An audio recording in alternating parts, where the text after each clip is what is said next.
To all outward appearances, the show was riding high. But behind the scenes, there was a turn for the worse. Garth Sear, the one Fox executive who adamantly defended Levitt and Moy's right to assert their creative will, was gone. He took a job with Disney, and in his absence, Fox assigned a censor to oversee the show. It became very contentious in there. That was the beginning of the end for me. It was now on Levitt and Moy's shoulders to continually remind the network that they were supposed to have creative freedom. We didn't have the fun that we thought we should be having then, because we had the legacy of Terry Ricolta, like, on our back all the time. One episode haunted by the ghost of the Ricolta campaign was a show Ron and Michael had originally titled A Period Piece. The guys wanted to open one of the seasons with some subject matter that had never been done before. What is it, Al? Period, Steve. They go camping up in this mountain cabin, and as it turns out, all three women, Marcy, Peg, and Kelly, had their periods coincided. They said, "You're the girls, you have to write it, because that way they can't yell at us for being chauvinist pigs." When Fox executives screened the show, they worried that it might offend the sensibilities of the advertisers. Fox had a huge problem with this.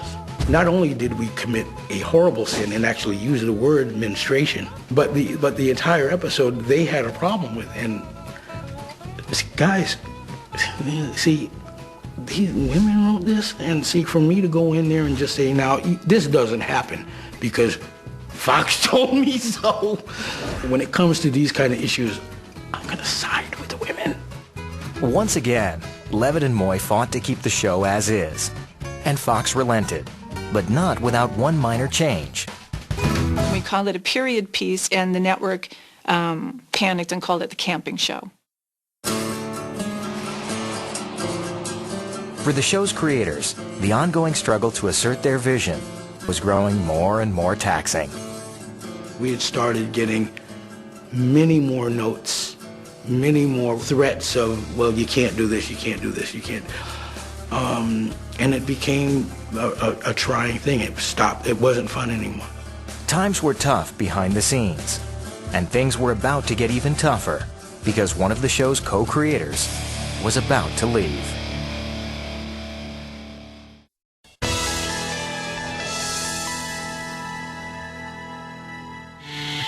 Married with Children had launched a TV network, weathered a scandal, and developed an audience that appreciated its sense of edgy humor. But in the 7th season, a downward spiral would begin when co-creator Michael Moy was granted a leave of absence from the show. In the 7th season, I kind of stepped back. I developed a pilot for NBC. With Michael focused on the development of a new pilot, Ron Levitt was left without his longtime trusted partner. It was a time when critics were beginning to turn against the show. When the show premiered, it got great reviews. But as time went on, I think it became kind of a sense of lowbrow. They take the easy way, and it's kind of, anybody can be funny this way, which I don't agree with. Apparently, a lot of the blame on that went to Ron for some reason. By the 8th season, when Moy returned from his project, Ron Levitt was burned out. The two continued their partnership on Married with Children for 2 more seasons, but Ron had also been working on the development of a new sitcom called Unhappily Ever After. And I don't think he had a problem at that point going elsewhere. When UPN decided to greenlight the project, Levitt had an out. And after 9 seasons, Ron Levitt left Married with Children permanently.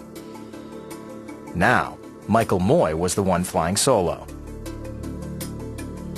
Going into the 10th season, Fox put increased pressure on Married with Children to live up to high rating targets. There were targets that were set by the network. If you didn't hit those targets demographically, they wouldn't bring it back. In the 10th season, Married with Children barely met its ratings expectations, and the pressure to live or die by the numbers began to deflate morale. I had completely burnt out. I did a year myself with Married, and then I left. After leaving Married with Children, Moy retired to the country and vowed never to work in television again. Richard Gurman was promoted to executive producer, captaining what many viewed to be a sinking ship. When the original creators of a show leave, the show loses a bit of its character, and sometimes it can be recreated, but more often than not it can't. And it's sort of running at that point, running on fumes. At the same time, Married with Children had become more expensive to produce because of increased salaries for the actors. And Fox was threatening to pull the plug on the sitcom if it didn't generate high enough ratings. It was a struggle to get it from the year before the last to last year, and then it was an even bigger struggle from last year on. So I think people sort of knew at that point that it was over. The remaining cast and crew shot their 11th season, not knowing if they would come back for a 12th. The impending sense of uncertain doom lasted all the way through the final day of taping in 1997. We all definitely looked at each other very differently that morning, kind of realizing that this was probably the last time we were going to do this. And we did the show, and we let the audience go, and we had a few little pickups to do. I remember I was down on the set, and I was trying to figure out something else we could shoot, because the only other thing was to go, hey, we're done. I remember looking at Katie at the moment where I kind of said, well, that's it, we're done, that's a wrap. And she and I both just lost it.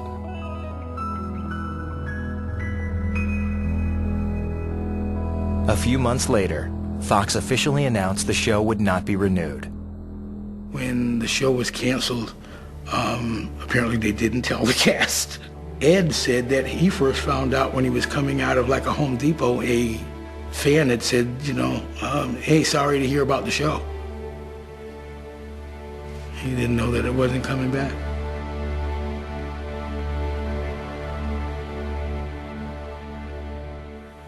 It's show business, then all of a sudden the show closes.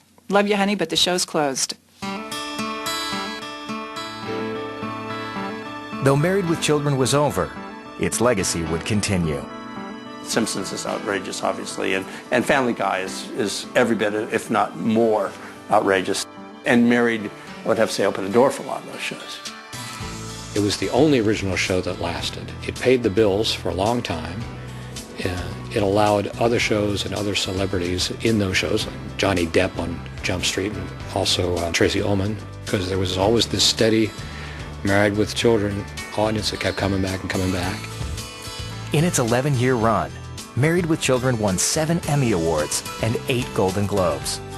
It dared to push the envelope in ways that most sitcoms and most network shows weren't willing to do at the time. Now, you may argue whether that's a good thing or a bad thing, but that's another conversation.